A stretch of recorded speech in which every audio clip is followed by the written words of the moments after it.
সাহারির জন্য আজান ছাড়া কোন কথা, কোরআন তেলাওয়াত, হাম, নাত, গাজাল, কথা বলা, আপনার সাইরিন বাজানো, চিল্লা চিল্লি সব হারাম, এক টানা সব হারাম আজান ব্যতীত। উল্লেখ্য নাউযুবিল্লাহি মিন যালিক। দেখে কথিত আহলে হাদিস নামের কাজ্জাব বিন ইউসুফ তিনি ঢালাওভাবে সেহরির সময় মাইকে ডাকা বা মানুষকে উঠিয়ে দেওয়া ঢালাওভাবে বলেন হারাম, হারাম বলে দিলেন। নাউযুবিল্লাহি মিন যালিক। দেখেন কোনো কিছু, কোনো আমল সমাজে প্রচলিত হলে ওই আমলটাকে হারাম করতে গেলে দলিলে করতেই দরকার, কিন্তু তিনি তা করল না। কোনো দলিল নাই, কোনো উদাহরণ নাই, কোনো আপনার কোনো রেফারেন্স নাই, কোনো কিতাবের রেফারেন্স নাই, কোরআনের দলিল নাই, কোরআনের হাওলা নাই, হাদিসের হাওলা নাই। উনি ডালাভাবে বলে দিলে হারাম হারাম হারাম। আসলে এই মানুষটা হলো একটা ফেতনাবাজ। এই ফেতনাবাজ সমাজে উনি ফেতনা করে বেড়ায়। উনি খালি মানুষের ভিতরে দ্বন্দ্ব লাগিয়ে রাখে, আমল নিয়ে দ্বন্দ্ব, আমল করতে দিতে পারবে না, এটা করলে এই সমস্যা, এই করলে করতে পারবো না, এটা করতে পারবো না, এই বিভিন্ন ধরনের। আল্লাহ ওনাকে হেদায়েত দিন। এখন আসেন, আমরা আগে জানি যে মাইকে ডাকা এটা কি। আসলে মাইকে ডাকা এটা বেদাত, কিন্তু বেদাতটা হলো বেদাতে হাসানা। বেদাত হলো দুই প্রকার, ইসলামী বেদাত দুই প্রকার, একটা বেদাতে হাসানা, একটা বেদাতে সাইয়া। যেই বেদাতে হাসানা হলো যেই বেদাত দ্বারা ইসলামের উপকার হয়।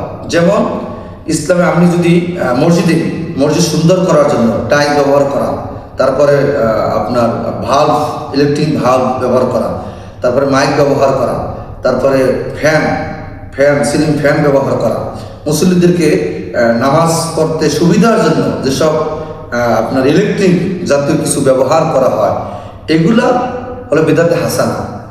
এই সব ধরনের যত কিছু ইসলামের আছে, ধরেন মানুষকে ডাকা, মানুষকে ডেকে আইনা সজাগ করে দেওয়া, মানুষকে সতর্ক করা, এই ভালো আমলগুলা করাকে বেদাতে হাসানা বলে। যে আমল দ্বারা ইসলামের উপকার হয়, যে আমল দ্বারা মানুষের উপকার হয়, মুসলমানের উপকার হয়, ক্ষতি হয় না, ইসলামের ক্ষতি হয় না। এখন আসেন, ভালো আমল দ্বারা কি গুণ? আল্লাহ পাক কালামুল্লাহ সহায় ফরমান যে ইন্নাল্লাযীনা আমানু ওয়া আমিলুস সলিহাত কানাত লাহুমুল জান্নাতুল ফিরদাউসি নুজুলা। যারা নেক আমল করে, ভালো আমল করে এবং ঈমান আনে আমল করে, যারা ঈমান আনে নেক আমল করে, তাদেরকে আল্লাহ পাক জান্নাতুল ফিরদাউসে উচ্চ মাকাম তাকে দান করবেন। সুবহানাল্লাহি ওয়া বিহামদিহি। এখন আসেন, সেহরির সময় রাত যখন গভীর হয়, রাত 2টা, 3টা, 2:30 বা 4টার সময় মানুষকে ডেকে দেওয়া হয়। ওই সময় মানুষ একটা ঘুমের ভিতরে থাকে, মানুষ ঘুমাইলে মানুষ মরা। তাই ঘুমে মানুষের ডাকানো, সজাগ করানো, এটা কি খারাপ কাজ না? একটা ডাকার বিনিময়ে একটা মসজিদে মুয়াজ্জিন সাহেব, ইমাম সাহেব ডাক দেওয়ার কারণে মানুষকে কি বলে, উঠুন, জাগুন, সিঁড়ি খাওয়ার সময় হয়েছে, আপনার সিঁড়ি খাবার খেয়ে নিন, আল্লাহ হুকুম আদায় করুন, রোজা রাখুন, একবার একবারকে ডেকে দিন, এক বোন আরেক বোনকে জাগিয়ে দিন। এভাবে তো বলে। যখন বলার কারণে কি হয়, একটা মানুষ সতর্ক হয়, সে উঠতে পারে, সজাগ। আরে মাইকে ডাকতেছে, আমার সিঁড়ি খাওয়ার সময় হয়েছে, আমি এখন সিঁড়ি খাবো। এটা কি হারাম? এটাকে উনি হারাম বলে উড়িয়ে দিলেন। এই কাজ্জাব এত ধরনের নিকৃষ্ট একটা লোক। যাই হোক, আল্লাহ পাক, আল্লাহ দরবারে আমি ওনার জন্য দোয়া করে আল্লাহ হেদায়েত নসিব করবেন, আল্লাহ হেদায়েত দিন। এখন আসেন, সেহরির সময় মানুষকে ডাকা যাবে কিনা, এই প্রসঙ্গে কোনো হাদিস আসেনি। নবী কি সাহাবীকে ডেকেছে কি না, এর ধরনের কোনো হাদিস আছে কিনা? আসেন সামনের দিকে যাই।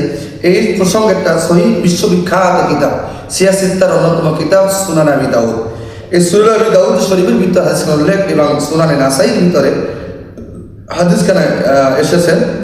হাদিস নম্বর হলো 1900 নম্বর হাদিস। যারা অ্যাপস ব্যবহার করেন এটার ভিতরে পাবেন। এই মিসকাতুল মাসাবির ভিতরে হাদিসটি আছেন, সহিহ বুখারী মুসলিমে এসেছেন। এই হাদিসটি হলো বিশ্ববিখ্যাত সাহাবী হযরত ইরবাজ ইবনে সারিয়া রাদিয়াল্লাহু তাআলা আনহু বলেন, দাআনি রাসূলুল্লাহ সাল্লাল্লাহু আলাইহি ওয়াসাল্লাম ইলা সুহুরি ফি রমাদান ফাকালা হালুম্মা ইলা গাদাইল মুবারাক। রাওয়াহু আবু দাউদ ও নাসাই। হযরত ইরবাদ ইবনে সারিয়া রাদিয়াল্লাহু তাআলা থেকে বর্ণিত, তিনি বলে একদা রাসূলুল্লাহ সাল্লাল্লাহু আলাইহি সাল্লাম আমাকে রমজানের সাহারি খাওয়ার জন্য ডাকলেন, দাঁড়ান আমাকে দেখলেন এবং বললেন যে বরকতময় খানার দিকে আসো, বরকতময় খানার দিকে আসো। এখন আসেন, প্রশ্ন হতে পারে বরকতময় খানার কথা কেন বললেন? এই প্রসঙ্গে আরেকটা হাদিস আমি আপনাদের উদ্দেশ্যে বলি বোঝানোর জন্য। এই বরকতময় কেন বললেন? এই বরকতময় এই প্রসঙ্গে একটা হাদিস আছে। হাদিসটা হলো সহিহ বুখারী, মুসলিম এবং সুনান ইবনে মাজাহ শরীফে এসেছে। বিশ্ববিখ্যাত সাহাবী হযরত খাদেমুর রাসূল হযরত আনাস ইবনে মালিক রাদিয়াল্লাহু তাআলা আনহু, তিনি বলেন আনাস ইবনে মালিক রাদিয়াল্লাহু তাআলা আনহু ইয়াকুলু ক্বালা রাসূলুল্লাহ সাল্লাল্লাহু আলাইহি ওয়াসাল্লাম তাসাহারু ফাইন্না ফি সাহুরি বারাকাতুন। এখানে বলছেন যে হযরত আনাস ইবনে মালিক রাদিয়াল্লাহু তাআলা বর্ণিত, তিনি বলে রাসূলুল্লাহ সাল্লাল্লাহু আলাইহি ওয়াসাল্লাম বলেছেন তোমরা সাহারি খাও, কেননা সাহারিতে বরকত আছে, সাহারি খাওয়ার ভিতরে বরকত আছে। আলহামদুলিল্লাহ। দেখেন আল্লাহ রাসূল বললেন সেহরি খাওয়ার জন্য ডাকলেন। সাহাবীকে কাকে ডাকছেন? ইরবাদ ইবনে সারিয়া রাদিয়াল্লাহু তাআলাকে ডাকলেন। দয়াল নবীজি সেহরি খাওয়ার জন্য, বরকতময় খানার দিকে আসার জন্য ডাকলেন। তাহলে ডাকা কি হারাম? না, ডাকা হারাম না। আসলে যেই লোক বলে ডাকা হারাম, এটি হলো কোনো দলিল নেই, কিতাবের হাওলা নাই। এনার কিতাব কি? কিতাবুল আমদাজ। উনি আন্দাজ করে বলে, সবসময় আন্দাজ করে বলে। ইসলাম আন্দাজে চলে না, ইসলাম আবেগে চলে না। ইসলাম হলো কোরআন সুন্নাহর ইসলাম, ইজমা কিয়াসের ইসলাম। কোরআন সুন্নাহ যা আছে সেটা হলো ইসলাম, ইজমা কিয়াসে যেটা আছে সেটার নাম হলো ইসলাম। এই মন গড়া ফতুয়া দিয়ে মানুষকে পথভ্রষ্ট করতে চায়, এরা হলো দুনিয়া লোভী ফেতনাবাজ। এই ফেতনাবাজ থেকে আমাদেরকে সকলকে হেফাজত করুন।